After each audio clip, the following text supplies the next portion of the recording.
Friends, welcome to my channel. ನಿನ್ನ ಜೊತೆ ನನ್ನ ಕತೆ ಧಾರಾವಾಹಿಯ ಮಂಗಳವಾರ ಸಂಚಿಕೆಯಲ್ಲಿ ಏನಾಗುತ್ತೆ ಅಂತ ನೋಡೋಣ.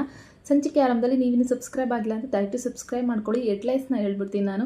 ಸೊ ಭೂಮಿ ಈಗ ಒಂದು ದೊಡ್ಡ ಅನಾಹುತ ನೋಡೋದ್ರಲ್ಲಿದ್ದಾಳೆ. ಅಜಿತ್ಗೆ ಹುಷಾರಿಲ್ಲ ಅಂತ ಹೇಳ್ಬಿಟ್ಟು ಈ ಕಡೆ ಸತ್ಯಣ್ಣ ಫೋನ್ ಮಾಡಿ ಯಾರೋ ಸ್ಮಗ್ಲರ್ಗಳು ಅಜಿತ್ನ ಹುಡ್ಕಾಡ್ತಾ ಇದ್ದಾರೆ, ಅವನಿಗೆ ದೊಡ್ಡ ಅನಾಹುತ ಆಗೋದಿದೆ ಅಂತ ಹೇಳ್ಬಿಟ್ಟು ಫೋನಲ್ಲಿ ಹೇಳ್ತಾರೆ. ಇನ್ನು ತಾಳಿ ಬೇರೆ ಕಳ್ಚಿ ಬಿದ್ದಿರೋದ್ರಿಂದ ಆ ಭೂಮಿಗೆ ತುಂಬಾ ಭಯ ಪಡ್ತಿರ್ತಾಳೆ. ಬನ್ನಿ ಆ ಸಂಚಿಕೆ ಏನಾಗುತ್ತೆ ನೋಡೋಣ. ಅಜಿತ್ಗೆ ಈಗ ಏನಾಗಿದೆ, ಅಜಿತ್ ಅವರು ಹುಷಾರಾಗಿದ್ದಾರಾ? ಸೊ ಅದನ್ನು ಸಹ ನೋಡೋಣ.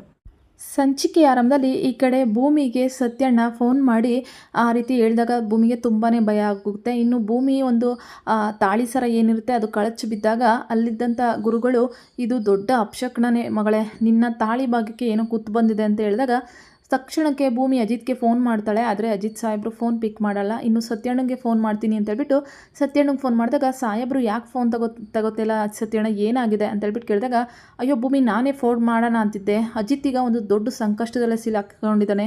ಅವನು ಯಾವುದೋ ದೊಡ್ಡ ಕೇಸಲ್ಲಿ ಹ್ಯಾಂಡಲ್ ಮಾಡ್ತಿದ್ದ, ಅದರಲ್ಲಿ ಬರೀ ಸ್ಮಗ್ಲರ್ಗಳೇ ಇರೋದು, ಅವರಂತೂ ದೊಡ್ಡ ರೌಡಿಸಮ್ಗಳು. ಇನ್ನು ಅಜಿತ್ಗೆ ಏನು ಅನಾಹುತ ಆಗುತ್ತೋ ಅಂತ ಗೊತ್ತಿಲ್ಲಮ್ಮ, ಸಿಕ್ಕಿದ ಪೊಲೀಸ್ನೆಲ್ಲ ಕೊಚ್ಚಾಗ್ತಾ ಇದ್ದಾರೆ ಅಂದ್ಬಿಟ್ಟು ಸತ್ಯಣ್ಣ ಹೇಳ್ತಾರೆ. ಈ ಕಡೆ ಭೂಮಿಗೆ ಅದನ್ನು ಕೇಳಿದ ತಕ್ಷಣ ತುಂಬಾ ಭಯ ಆಗುತ್ತೆ.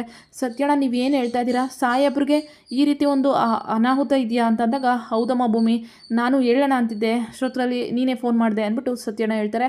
ಈಗ ಎಲ್ಲಿದ್ದಾರೆ ನಮ್ಮ ಸಾಹೇಬ್ರು ಅಂದಾಗ, ಡ್ಯೂಟಿ ಮೇಲಿದ್ದಾನೆ ಭೂಮಿ, ಆದರೆ ಅವನು ಫೋನ್ಗೂ ಸಿಗ್ತಿಲ್ಲ, ಅಲ್ಲಿ ಏನಾಯಿತು ಅಂತಲೂ ಗೊತ್ತಾಗ್ತಿಲ್ಲ, ನೀವು ಎಲ್ಲಿದ್ದೀರಾ, ಇನ್ನೂ ಯಾಕೆ ಬಂದಿಲ್ಲ ಅಂದ್ಬಿಟ್ಟು ಸತ್ಯಣ್ಣ ಕೇಳ್ತಾರೆ.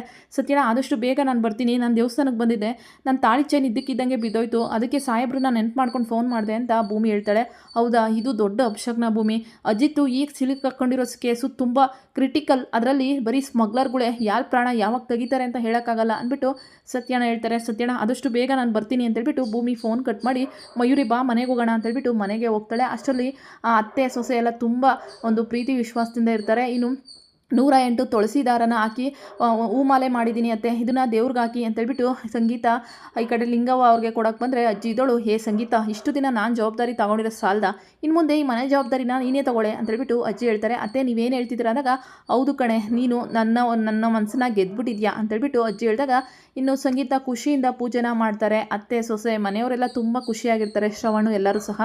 ಭೂಮಿ ಓಡ್ತಾ ಮನೆಗೆ ಬಂದಿದ್ದ ತಕ್ಷಣ, ಏನು ಭೂಮಿ, ಏನಾಯಿತು ಅಂತೇಳ್ಬಿಟ್ಟು ಪ್ರಶ್ನೆ ಮಾಡಿದಾಗ, ಅಜಿತ್ ಸಾಹೇಬರು ದೊಡ್ಡ ಅನಾಹುತದಲ್ಲಿ ಅಪಾಯದಲ್ಲಿ ಸಿಕ್ಕೊಂಡಿದ್ದಾರಂತೆ ಅಂದ್ಬಿಟ್ಟು ಭೂಮಿ ಹೇಳಿದಾಗ, ಶ್ರವಣ್ ಇದ್ದವರು ಏನಾಯಿತು ಭೂಮಿ, ಏನು ಹೇಳ್ತಾ ಇದೆಯಾ ನಿನ್ನ ಮನಸ್ವಿನಿ ಅಂತ ಅಂದಾಗ, ಅದು ದೊಡ್ಡ ಸಾಹೇಬ್ರೆ ಅಂತ ರಾಗ ಎಳಿತಾ ಇರ್ತಾಳೆ. ಇನ್ನು ಏನಿದು, ಏನು ಇವಳು ಹಿಂಗೆ ಹೇಳ್ತಾ ಇದ್ದಾಳೆ, ಶ್ರವಣ ಏನಾಯಿತು ನಿನ್ನ ಮಗಳಿಗೆ ಅಂತೇಳ್ಬಿಟ್ಟು ಅಜ್ಜಿ ಪ್ರಶ್ನೆ ಮಾಡಿದಾಗ, ಅತ್ತೆ ಅದೇನು ಇಲ್ಲ, ಅವಳು ಏನೋ ಕನ್ಫ್ಯೂಸ್ ಆಗಿಬಿಟ್ಟಿದ್ದಾಳೆ ಅಂತ ಹೇಳಿದಾಗ, ಹೌದೌದು ಅಂದ್ಬಿಟ್ಟು ಮಯೂರು ಹೇಳಿದಾಗ, ಇನ್ನು ಶ್ರವಣ್ ಸಂಗೀತ ಎಲ್ಲರನ್ನೂ ಕರ್ಕೊಂಡೋಗಿ, ದೊಡ್ಡ ಸಾಹೇಬ್ರೆ, ಅಜಿತ್ ಸಾಹೇಬರು ದೊಡ್ಡ ಯಾವುದೋ ಸ್ಮಗ್ಲಿಂಗ್ ಕೇಸಲ್ಲಿ ದೊಡ್ಡವ್ರನ್ನೆಲ್ಲ ಹಿಡಿದ್ಬಿಟ್ಟಿದ್ದಾರಂತೆ, ಅವರು ಈಗ ಪೊಲೀಸ್ನೆಲ್ಲ ಕೊಚ್ಚಾಗ್ತಾ ಇದ್ದಾರಂತೆ, ಸಾಹೇಬ್ರು ಬೇರೆ ಫೋನ್ ತೆಗಿತಾ ಇಲ್ಲ, ಸತ್ಯಣ್ಣ ಫೋನ್ ಮಾಡಿದ್ರು ಅಂತೇಳ್ಬಿಟ್ಟು ಭೂಮಿ ಹೇಳ್ತಾಳೆ. ಏನೋ ಹೌದಾ, ಅಜಿತ್ ಇಂಥ ಕೇಸಲ್ಲಿ ಸಿಗಾಕೊಂಡಿದ್ದಾನ, ಮೊದಲೇ ಅವರು ಪಾಪಿಗಳು, ಯಾರು ಏನು ಅಂತ ನೋಡಲ್ಲ, ಅಜಿತ್ ಯಾಕೆ ಇಂಥ ಕೇಸ್ನ ತಗೊಳಕೋದ ಅಂದ್ಬಿಟ್ಟು ಶ್ರವಣ್ಣು ಯೋಚನೆ ಮಾಡಿ, ನಾನು ಈಗಲೇ ಡಿಪಾರ್ಟ್ಮೆಂಟ್ಗೆ ಫೋನ್ ಮಾಡ್ತೀನಿ ಅಂತ ಹೋಗ್ತಾರೆ. ಸಂಗೀತ ಇದ್ದೋಳು, ಭೂಮಿ ನೀನು ಏನು ಹೇಳ್ತಾ ಇದೆಯಾ, ಅಜಿತ್ ಹುಷಾರಾಗಿದ್ದಾನೆ ಅಂದಾಗ, ಅತ್ತೆ ನನಗೊಂದು ಗೊತ್ತಾಗ್ತಿಲ್ಲ, ಸತ್ಯಣ್ಣ ಇಷ್ಟು ಹೇಳಿದ್ರು, ನನ್ನ ಚೈನ್ ಬೇರೆ ಬಿದ್ದೋಯ್ತು ಅಂತ ಭೂಮಿ ಅದನ್ನು ತೋರಿಸ್ತಾಳೆ. ಅಯ್ಯೋ ದೇವ್ರೆ, ಎಂಥ ಅಪಶಕುನ ಆಗಿದೆ ಅಂತೇಳ್ಬಿಟ್ಟು ಈ ಕಡೆ ಸಂಗೀತ ಫುಲ್ಲು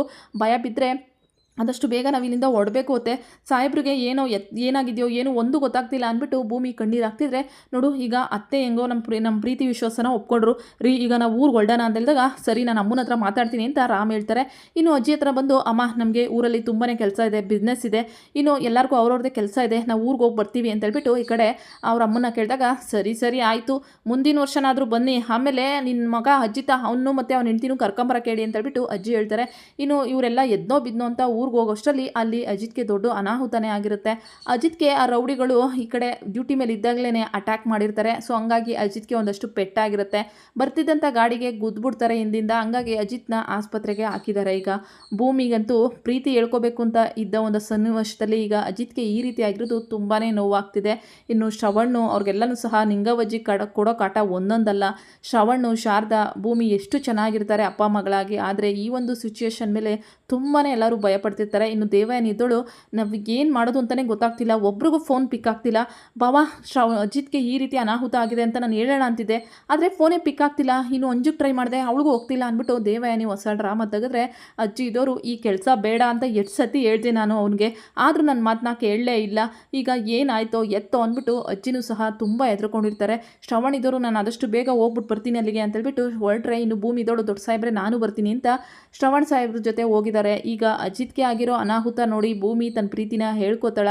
ಈಗಾದರೂ ಪ್ರೀತಿ ಹೇಳ್ಕೊಂಡು ಗಂಡನ ಸೇವೆ ಮಾಡೋಕ್ಕೆ ಒಂದು ಅವಕಾಶ ತಗೋತಾಳ, ಅದು ಸಹ ನೋಡಬೇಕಾಗಿದೆ. ಅಜಿತ್ ಸಿಲುಕಾಕೊಂಡಿರೋ ಕಷ್ಟದಿಂದ ಆದಷ್ಟು ಬೇಗ ಎದ್ದು ಬರಲಿ, ಭೂಮಿ ಮತ್ತು ಅಜಿತ್ ಒಂದಾಗಲಿ ಅಂತ ಈ ಸಂಚಿಕೆನ ಮುಗಿಸ್ತಾ ಇದ್ದೀನಿ. ನಿಮಗೆ ವಿಡಿಯೋಗಳು ಇಷ್ಟ ಆಗ್ತಾ ಇದ್ದರೆ ದಯವಿಟ್ಟು ಒಂದು ಲೈಕ್ ಮಾಡಿ, ಜೊತೆಗೆ ಸಬ್ಸ್ಕ್ರೈಬ್ ಮಾಡ್ಕೊಳ್ಳಿ. Thank you so much.